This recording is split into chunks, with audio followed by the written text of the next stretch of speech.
Uno de los principales problemas cuando estamos modelando aplicaciones con grandes volúmenes de datos es el tema del rendimiento en el momento en el que vamos a base de datos. Los típicos joins con grandes volúmenes de datos en esas tablas son lo que va a penalizarnos más y lo que va a representar un mayor margen de mejora, con lo cual tiene sentido invertir y trabajar en evitar esos joins. Vamos a ver en este vídeo cómo los podemos evitar desde el principio. Señor Rafa, cuéntanos ejemplito práctico. Sí, vamos a empezar con el modelado perfecto que siempre queremos hacer. Imaginamos, somos una biblioteca y tenemos libros. Pues modelamos libros, su ID, su título, y después tenemos también el género y autor. Lo ponemos por separado, por IDs para relacionarlo. Entonces, después tenemos el modelado autor, que tiene su nombre y si está vivo el autor o no. Y después también tenemos el género del libro, pues de ciencia ficción, desde lo que fuera. Hasta aquí ideal. Después cada uno, pues ¿qué tiene? Pues su repository para guardarse en base de datos. Métodos save y search, todo dominio bien modelado para que sea fácil de mantener, que el código sea testable y todos los beneficios que sabemos. Y esto al fin y al cabo se materializa en base de datos. Si tenemos implementación, por ejemplo, en MySQL, pues con la tabla de libros, de autores y géneros, y después ya para hacer consultas vamos obteniendo sus datos. Esto importante de aquí, lo estamos haciendo todo aplicando las mejores buenas prácticas, separation of concerns y todo, solid. Entonces lo tenemos en el código separado por modulitos. Autores, su código está por un sitio, libros por otro sitio y géneros por otro sitio. Lo importante aquí es que si nos fijamos en esa jerarquía de directorios que vemos en el panel lateral, vemos como dentro del código fuente de la carpetita src tenemos lo que sería el contexto del backoffice, que es donde están este tipo de elementos. Nosotros desde el backoffice, pues imaginemos, podemos crear autores, podemos crear géneros, podemos crear libros vinculándolos con esos autores y esos géneros, y entonces todo funciona, todo es mundo de maravillas hasta que llega otro contexto diferente que no es el del backoffice, sino que es el de la tienda, el frontal, la web que tenemos que mostrar para nuestros usuarios y usuarias finales. Aquí, ¿qué tenemos, Rafa? Pues tenemos esta tienda nuestra que mostramos el frontal que comentabas y vamos a ver qué elementos estamos pintando cada vez que buscamos, por ejemplo, libros y nos sale el listo de libros. Pues en este caso tenemos aquí nuestro dominio que vamos modelando, por defecto el ID para poder clicar e ir a ver el detalle de este libro, pero si nos fijamos, pues tenemos el título. Pues el título del libro lo ponemos aquí. ¿Qué más tenemos? El género. Pues ponemos el género aquí. Tenemos el autor-autora, lo ponemos aquí. Tenemos el status que tiene este autor-autora, lo ponemos aquí y así con todas las cosas que hay. Importantísimo. Aquí lo que estamos haciendo de forma súper rápida en cuestión de segundos en este vídeo es ilustrar cómo nosotros creemos que se deberían de diseñar tanto los modelos de nuestro dominio, como lo estamos viendo aquí la clase book, como la infraestructura, es decir, optimizarlas desde el punto de vista de los clientes finales, de las interfaces, de cómo se van a mostrar esos datos. Entonces, nosotros ahora lo que hemos hecho es olvidarnos del back office, olvidarnos de que tenemos otro contexto por ahí y empezar de cero a repensar esa estructura de datos simplemente para que esté optimizada para consumir dados los casos de uso que tenemos, como por ejemplo el de listar en esta página. Entonces vamos a entrar en detalle y vamos a ir viendo poquito a poquito cómo evitar que el tener toda esta información aquí implique hacer esos joins que ya te estarás imaginando. Totalmente, porque esto aquí, si recordamos, nuestro modelado teníamos esas tres clases, no es lo mismo, tenemos que de alguna forma combinar estas en una sola y para esto tenemos tres grandes alternativas. Número uno, el repository como capa de anticorrupción, ahora lo vamos a ver. Número dos, el tema de las vistas de base de datos, que es algo muy poderoso que solemos usar poco y que nos puede venir muy bien. Y número tres, que es ideal, pero ya veremos sus contras que tiene también, el tema de usar proyecciones. Perfecto, vamos con la primera de ellas, repositorio. ¿A qué nos estamos haciendo referencia? Pues vamos a ver un flujo de ejecución. Aquí tenéis la leyenda del diagrama que vamos a ver. En rosita vamos a ver cosas de infraestructura, cosas que están acopladas a librerías externas. Por ejemplo, el controlador al que nos llega la petición HTTP, donde vemos que ya en el nombre nos estamos acoplando. Book Get Controller va a responder al verbo get de esa petición para obtener un detalle de un determinado libro. Luego nos vamos al caso de uso, capa de aplicación, donde tenemos aquí ya la lógica de, oye, vale, pues dado este identificador, dame todos los detalles de este libro, por ejemplo.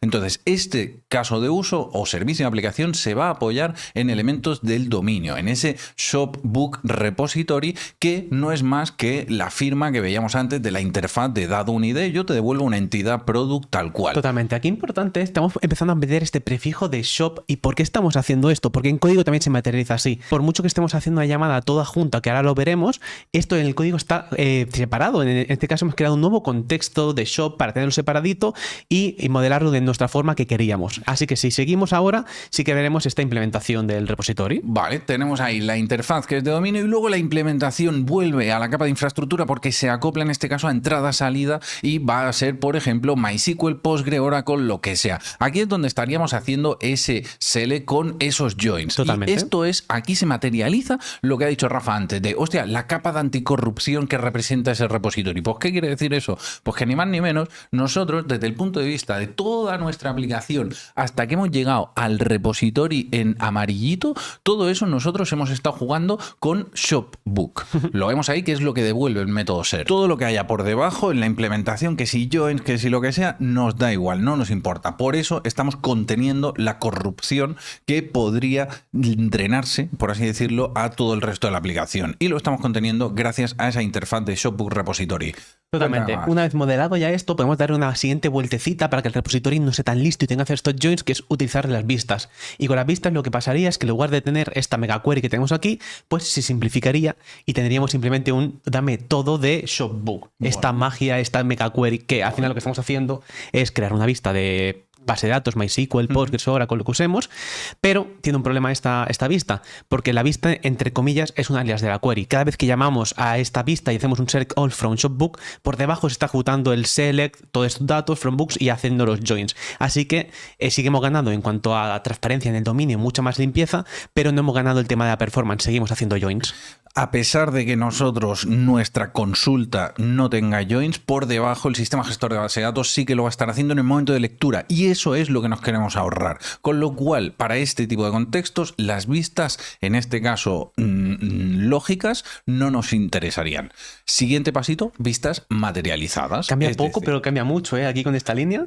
Cambia el concepto, porque ahora ya no se están haciendo esas operaciones, no estamos asumiendo el coste computacional de tener que hacer esos joins en el momento de lectura, sino que es en el momento de escritura, donde va a materializar esos datos y por lo tanto va a redundar la información ocupando megabytes en la base de datos. Con lo cual, aquí nuevamente, beneficios y contraprestaciones a evaluar según el caso, pero estamos teniendo en que la base de datos, el motor que ahí va por debajo, va a estar encargándose de gestionar esa vista materializada. Y esto puede que no sea algo que nos podamos permitir, o bien porque el sistema gestor de base de datos que usamos no ofrece las funcionalidades de vistas materializadas, o bien porque el cómo las materializa no nos interesa, por la frecuencia con la que lo haga. Claro, en Postgres que hay que hacer refresh manual cada vez para actualizarla. Está bien, pero aún no llega a lo que queremos. Entonces nos vamos ya ahora sí a proyecciones. ¿De qué vamos a hablar? ¿Qué vamos a estar entendiendo cuando hablamos de proyecciones? Pues vamos a estar entendiendo una vista materializada donde se redundan los datos, pero